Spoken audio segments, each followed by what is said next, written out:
Hey guys, welcome back to Clownfish TV. This is Neon. I am here with Geeky Sparkles. Hello. And we're going to talk about Cyberpunk 2077. Things have gone from bad to worse. Oh boy. So this game, man, there's been a lot of drama around it. We have the PC version, and the PC version runs very well. It's a very good game. But that has not been the experience for people who bought it on console. Right. In particular, the PS4. The PS4 base version, I guess, is a disaster. Sony pulled it from their store. Here's the problem, though. The PS4 base version is from how many years ago? Right. I mean, I would not expect the PS4 base version to run as well as the computer versions or in the PS5. Yeah, but people do. So that's the problem. There's a lot of issues around this game, and now it's apparently leading to a potential class action lawsuit. Well, couldn't they have just pared back the graphics on the 4 just a bit to make it run, that it could run but still look decent? They did, and it still doesn't run very well. Now, I've heard a couple of different versions. Some people who have the PS4 version said it's actually not as bad as they're making it out to be, and other people said no, it freezes up all the time. Okay, the freezing up, I can understand being a problem. Yeah. But I'm just like, if they're expecting the graphics to be the same, you know, that would be like, you know, you can't. It's like saying a car from like 15 years ago should, you know, have all the bells and whistles and run as well as a car you just made yesterday. You know, it's just not going to be the same thing. Well, I was kind of like, you know, the comparison I was making before was, you know, comparing like an NES game to like a later stage Super NES game or something. It's like, it's not going to... Or a gaming computer from 15 years ago compared to a gaming computer now. Right. So we're going to talk about this briefly, just kind of an update, because we have been following the Cyberpunk debacle. I don't think there's ever been this, well, I can't say there's never been, but this is a huge deal. The fact that it's been pulled from the Sony store,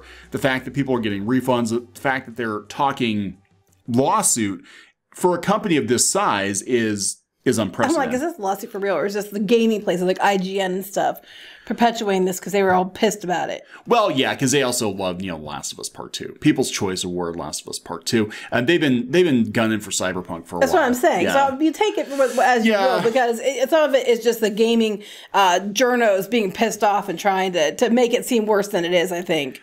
Yeah, I think they're certainly throwing kerosene on the fire. So we'll talk about that a little bit. Before we get into it, though, please subscribe for more pop culture news, views, and rants. We're over 162,000 subs. We're hoping for 200,000 soon.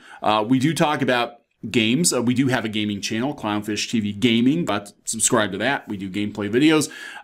We talk about gaming on this channel as you know, relates to pop culture, and a big event like this, a big debacle like this, we cover for sure. And you've got a few hours left to grab a pair of these Clownfish TV enamel pins. This is the best way to support the channel. We don't have a Patreon or anything like that. So buy our merch if you want to support us, and you get something in return. 10 hours as of recording this video, probably just a couple by the time you hear it. Go to shopclownfish.com. I'm going to put a link in the comments. So yeah, speaking of IGN, that's where this came from. CD Projekt Red could face a class action lawsuit over misrepresentation. So could a lot of things. CD Projekt Red could. Wait. This is an article. So this sounds like, now that we got them, now let's put this out there that there could be a lawsuit. There isn't one though, but there could be. There could be. Says IGN and people, the gaming journos who were pissed because they refused to bend the knee and kiss their ass. Psst, you should sue. By the way, yeah. I mean, then there could have been a lawsuit over some other things, you know, because there were other games that came out before this that had issues too. And what happens is when everybody keeps saying, I want it now, I want it now, I want it now, I want it now, and it's not ready, this is what happens.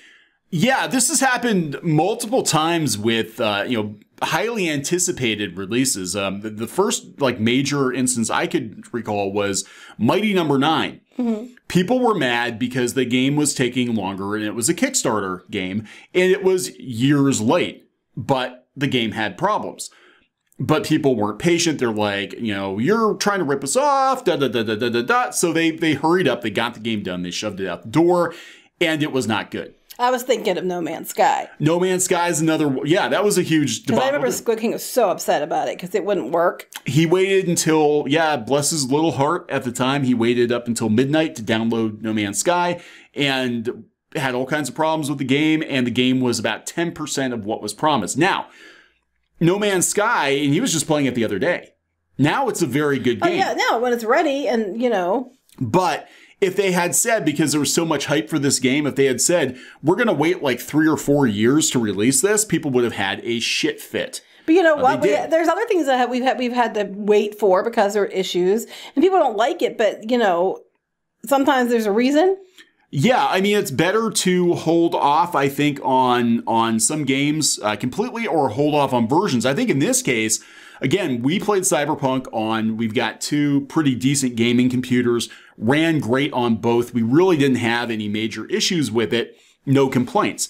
If they were having issues with the PlayStation version, they should have tabled it. They should. Okay, I'm sorry. I'm just looking at this. It's lawyers and investors in Poland. In Poland. Well, That's yeah, what this whole article, right? But this whole article, they're circling the situation. that just means they're contemplating it. They're contemplating it. But to do what? You only, I mean, they're giving refunds. They are giving refunds. So I mean, yeah. but to do what? If you're giving refunds, what you know? What are you going to do about it? Yeah, as long as you're giving people their money back when they ask for it, there's not much that can be done. Oh, and then here we go. Here we go, guys. Here it is. Yep. The controversy began when the first embargo for Cyberpunk 2077 reviews lifted. Outlets, including IGN, only received the PC version of the game and weren't allowed to initially show footage captured during the review process. Which is not unusual for other games, too. Yeah, it's an embargo. Following the game's release on December 10th, major problems were reported by those playing Cyberpunk on base PS4 and Xbox One. We're not even talking the PS4 Pro. We're talking 7-8-year-old. Right. How long has it been this, guys? So we're going to wrap this one up. Yep. All right, so please subscribe for more pop culture news views.